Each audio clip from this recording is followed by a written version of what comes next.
This is TWiT. The Federal Communications Commission voted today on net neutrality for the United States. After millions of public comments and a rare political victory for the public over intense industry lobbying, the FCC voted to approve net neutrality for the United States. Andrew Fitzgerald is a reporter for the Wall Street Journal. I'm sorry, it's Drew Fitzgerald, and he joins us now. Drew, welcome to the show. Thanks for having me. All right. Now, can you briefly talk about what the FCC voted on? I mean, yes, they voted to approve net neutrality, but are there any specifics? Is there any fine print in this vote?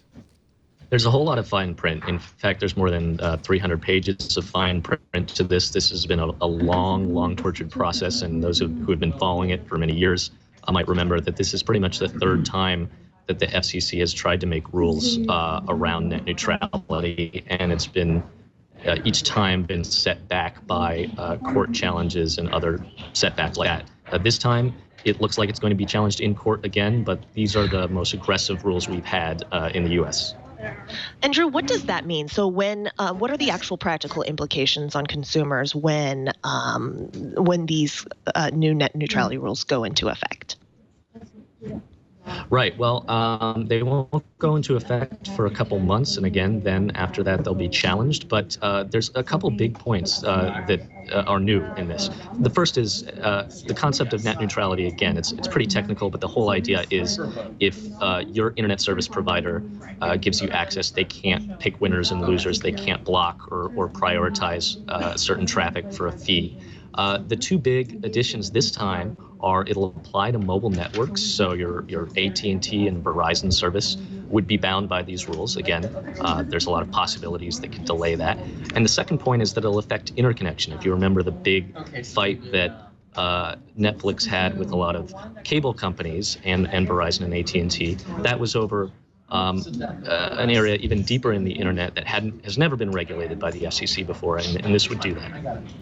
There are essentially two threats to this ruling. One of them is, as you mentioned, the lawsuit that's coming out. The second one is a future administration, possibly a Republican administration that could have a Republican-dominated FCC, in which case they could overturn this. And this doesn't mean that we have net neutrality forever. It doesn't mean that at all. It just means that for now, the FCC has voted to enact these rules. Now, it seems to me that the bigger threat, as far as I can tell, is actually the lawsuit, because the politics on this, I think, stunned Congress. This is a rare moment where public outcry and a lot of grassroots and a little bit of astroturfing by the industry, but a lot of grassroots involvement and commenting by the public kind of overwhelmed the intense lobbying by the industry that was against net neutrality.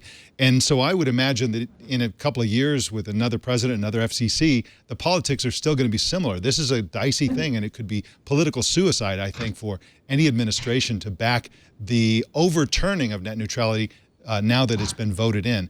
But what do you think about that perspective? Well, yeah, I mean, it's been really interesting to watch how this has evolved. As you remember, there was one kind of avenue that the FCC was trying to take to put these rules into effect, and that essentially fell apart when the president made a statement and released a video saying that he wanted very simple, plain rules under Title II of the Communications Act, which is the utility-style regulation. But the other point is a future administration, even if this does survive court challenges, could, instead of overturning this, simply just be less aggressive in applying the rules. There's a lot of rules that that prevent unfair practices that are unjust and unreasonable, but it's up to the agency, which is usually the chairman is appointed by the sitting president. It's up to them to decide what's fair. So a future administration could decide to be less aggressive in going after those types of practices. So, Drew, assuming that these new regulations do go into effect, is something that we Netflix customers can look forward to is just less buffering then? I mean, I want to know about my buffering. About buffering, right? Yeah, we all know buffering, especially on Skype sometimes. It's something that you can look forward to on Netflix, although a lot of that was solved because Netflix struck a deal to basically pay for these types of links to Comcast and Verizon, and they did that. They said that at the time that they would rather not do it, but they had to. Honestly, I think the bigger impact you're going to see is a change in how cell phone operators manage their networks. They've had a lot of leeway to do what they want, and now they're going to be under a microscope. Now, this vote is especially important for Netflix because Netflix, of course, gobbles up a huge percentage of the national bandwidth. And you wrote a really interesting piece about this. Can you talk about what this vote means for Netflix in particular? Yeah, absolutely. I mean, Netflix has said there's going to be a complaint process now. So if any website or really any company that runs on the internet has a complaint against a broadband company, they can bring it to the FCC, and the FCC will decide whether they're being reasonable. Just the threat of that could be enough to resolve these kinds of disputes on their own. So I think in the future, you will see a lot less buffering caused by this problem with Netflix, with YouTube, with a lot of other issues. But then again, there's the issue of capacity in the first place. It's not going to solve your connection at your home if you don't have a high-speed connection.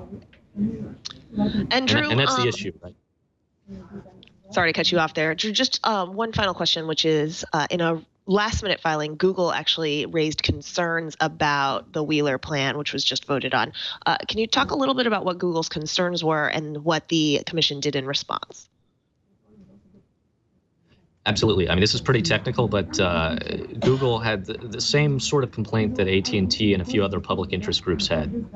And their complaint was basically if the FCC used certain language to define this relationship between cable companies and internet companies, that could backfire, and that other countries, especially in Europe, is the hint, could turn that around and say, well, we're going to have a tax on YouTube. We're going to have a tax on Netflix, any big bandwidth user.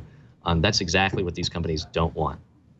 And that was, as best we can understand, taken out of the language.